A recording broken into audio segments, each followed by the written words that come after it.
coisas impressentidas que me escutam. O movimento das folhas,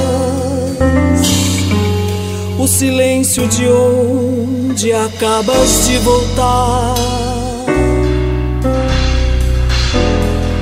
e a luz que separa o corpo do nascente, e a luz que separa o corpo do nascente.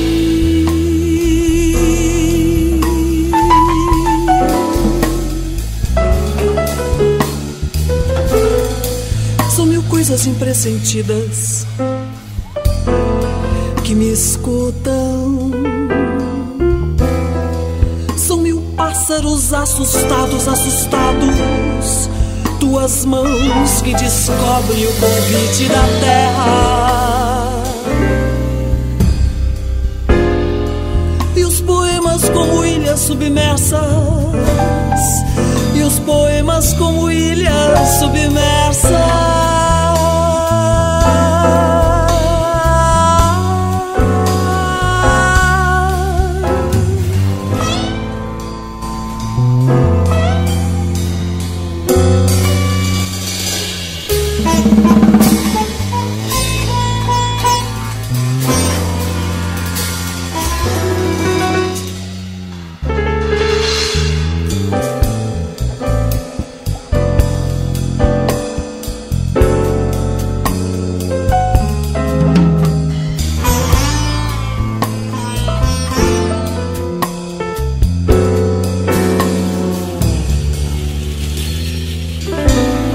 São mil coisas impressentidas que me escutam.